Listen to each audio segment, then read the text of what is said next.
برابری اور مساوات کے تمام تر حکومتی دعووں کے باوجود جناح کے پاکستان میں ہندو اور عیسائی اقلیتوں کے ساتھ امتیازی سلوک جاری ہے، جس کی وجہ سے انہیں مملکت خداداد پاکستان میں دوسرے اور تیسرے درجے کے شہریوں کی حیثیت حاصل ہے۔ پاکستان میں اقلیتوں کے ساتھ روا رکھے جانے والا یہ امتیازی سلوک جناح کے نظریہ برابری کے بالکل الٹ ہے، لیکن اس کا اظہار ہر شعبہ زندگی میں ہوتا ہے، بے شک وہ ہماری فلمیں اور ڈرامے ہی کیوں نہ ہوں۔ حالانکہ کسی بھی ملک میں مذہب، نسل اور زبان کی بنیاد پر تقسیم محرومیوں کو جنم دیتی ہے اور اپنے ہی شہریوں کو دیگر شہریوں سے الگ کر دیتی ہے، جس کے نتیجے میں سماجی خلا مزید گہرا ہو جاتا ہے۔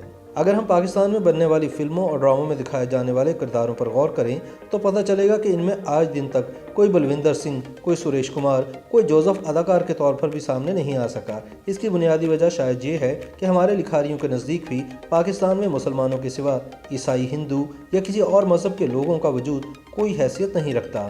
اگر ہمارے ڈرامہ پروڈیوسر اور لکھاری اپنے کرداروں میں ہیروز کے دوست اور ہیروئنز کی ہندو سہیلی، سکھ، مسیحی اور دیگر اقلیتوں کے کردار شامل کریں تو نہ صرف معاشرے میں مذہب کی بنیاد پر امتیاز ختم ہو جائے گا، بلکہ وہ کنفیوژن بھی نہیں رہے گی جس میں ہمارے لوگوں کی اکثریت مبتلا ہے۔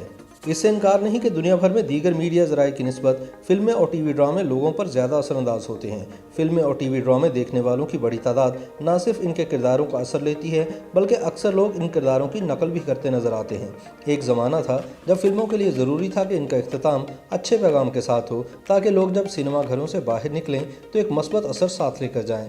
بھارت میں 50 کی دہائی میں سیاسی جماعتوں خصوصاً کمیونسٹ پارٹی کے سرکردہ لوگ فلم انڈسٹری کا حصہ بنے تاکہ وہ کہانیوں، گیتوں اور مکالموں کے ذریعے اپنی بات لوگوں تک پہنچا سکیں۔ پاکستان میں ان دنوں فلم انڈسٹری میں کمیونسٹ تو نہیں، البتہ لبرل خیالات کے کچھ لوگ ضرور ہوا کرتے تھے، جن کے خیالات ان کی شاعری اور مکالموں کے ذریعے ناظرین تک پہنچتے تھے۔ اس زمانے میں ایک ہی ٹی وی چینل تھا جو حکومت کے زیر اثر تھا، لیکن اس کے باوجود اچھے ڈرامے دیکھنے کو ملتے تھے۔ 3-4 دہائیاں گزرنے کے باوجود آج بھی ان ڈراموں کو یاد کیا جاتا ہے۔ پاکستان اور بھارت کے درمیان ہمیشہ سے کشیدہ تعلقات کے باعث اس کے اثرات ہماری فلموں پر زیادہ ہی محسوس ہوتے رہے اور ہم نے بھارت اور ہندو کے درمیان تفریق نہیں کی اور دونوں چیزوں کو گڈمڈ کر لیا۔ برصغیر میں وقت کے ساتھ ساتھ فلموں اور ڈراموں کے موضوعات تبدیل ہوتے رہے۔ پہلے تو پیار محبت، ایکشن، بے وفائی، تحریک آزادی یا ہنسی مذاق پر فلمیں بنتی تھیں، لیکن بعد میں سیاسی، سائنس فکشن اور سماج کے ایسے موضوعات پر بھی فلمیں بنیں جنہیں زیر بحث لانا معیوب سمجھا جاتا ہے۔ فلم اس لیے ٹی وی سے مہنگا میڈیم ہے کہ سینما میں فلم دیکھنے کے لیے باقاعدہ پہلے تیاری کرنا پڑتی ہے۔ آپ کو سینما جا کر یا آن لائن ٹکٹ خریدنا پڑتا ہے، اس کے بعد ہی آپ فلم دیکھ پاتے ہیں۔ تاہم ٹی وی دیکھنے کے لیے سینما دیکھنے جتنی مشقت نہیں کرنا پڑتی، اس لیے فلم کا میڈیم ٹی وی سے زیادہ مہنگا ہے۔ اس کے باوجود پاکستان میں ایک بڑے عرصے تک سینما کا عروج رہا اور سینما سے سینکڑوں لوگوں کا روزگار وابستہ تھا، کیونکہ پاکستان کی فلم انڈسٹری ایک کے بعد ایک اچھی فلم دیتی رہی۔ پاکستان میں ضیاء الحق کے دور میں فلم انڈسٹری آہستہ آہستہ زوال کا شکار ہونے لگی، کیونکہ ایک طرف حکومتی پابندیاں تھیں تو دوسری طرف فلموں کو بھی اسلامائز کرنے کی کوشش کی گئی۔ سینسرشپ کی سختی کے باعث گنڈاسا فلموں نے جگہ لے لی جو کم معاوضے سے تیار ہو جاتی تھی۔ ان فلموں نے معاشرے میں جرائم کی حوصلہ افزائی کی۔ دوسری جانب VCR کے ذریعے بھارتی فلموں کو بھی پاکستان کی مارکیٹ مل گئی۔ وقت کے ساتھ ساتھ پاکستان کی فلم انڈسٹری سکڑتی چلی گئی اور 700 سینما گھروں کی جگہ سینکڑوں پلازے تعمیر ہو گئے۔ ایک عرصے بعد پاکستان میں نجی ٹی وی نے اپنا کام شروع کیا تو فلمی اداکاروں کے لیے کام کے نئے دروازے کھلے۔ پی ٹی وی ڈراموں نے پہلے ہی پاکستانی معاشرے کو بہت متاثر کیا تھا۔ 80 کی دہائی میں پی ٹی وی کے ڈرامے وارث کے لیے یہ بات مشہور تھی کہ جب ڈرامے کی قسط رات 8 بجے آن ایئر ہوتی تو بڑے شہروں کی مارکیٹیں بند ہو جاتی، لوگ 8 بجنے سے پہلے گھروں کا رخ کرتے اور گھر والوں کے ساتھ بیٹھ کر وارث ڈرامہ دیکھتے۔ لیکن وقت گزرنے کے ساتھ ساتھ ڈراموں کا موضوع تبدیل ہوتا گیا۔ اب ڈراموں کے اکثر و بیشتر موضوعات ساس بہو کی سازشوں، مہنگے کپڑوں اور عالیشان گھروں کے گرد گھومتے ہیں۔ افسوس کی بات یہ ہے کہ ہمارے ڈراموں میں بھی نہ کبھی کسی ہندو اور نہ کبھی کسی عیسائی کو باعزت کردار میں دکھایا جاتا ہے، اور اسی وجہ سے عام پاکستانیوں میں بھی ہندو اور عیسائی برادری کے افراد کا تصور کوئی اچھا نہیں۔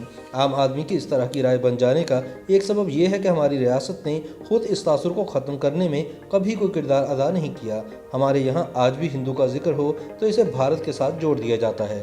ہماری درسی کتب میں بھی ابتدا سے آج تک یہی تاثر دیا جاتا ہے کہ ہندو اچھا نہیں ہوتا۔ ہم نے جو پرانی پاکستانی فلمیں دیکھیں اس میں بھی ہندو کے کردار کو یا تو انگریز کا ایجنٹ دکھایا گیا یا وہ مکار اور دھوکے باز، سازشیں کرنے والا یا سود خور ہوتا ہے۔ ہمیں اپنی فلموں میں نہ کبھی ہندو صوفی نظر آیا اور نہ ہی کبھی دیہات میں اپنے ذمہ دار کے ہاتھوں بھیل یا کوہلی ہاری نظر آیا۔ نہ ایسا ہندو کردار نظر آیا جس نے ذہنی مریضوں کے لیے اسپتال بنایا۔ اسی طرح مین سٹریم ٹی وی چینلز اور فلموں میں ہمیں نہ کبھی ہندو نظر آیا، نہ کوئی مسیحی، نہ کوئی سکھ اور نہ کبھی بدھ کے کردار دیکھنے کو ملے۔ اس لیے آج اس بات کی اشد ضرورت ہے کہ ہم اپنے معاشرے میں اقلیتی برادری کے لیے پائے جانے والے تعصبات اور نفرتوں کو دور کرنے کے لیے اپنی فلموں اور ڈراموں میں ان کے اچھے کردار شامل کریں۔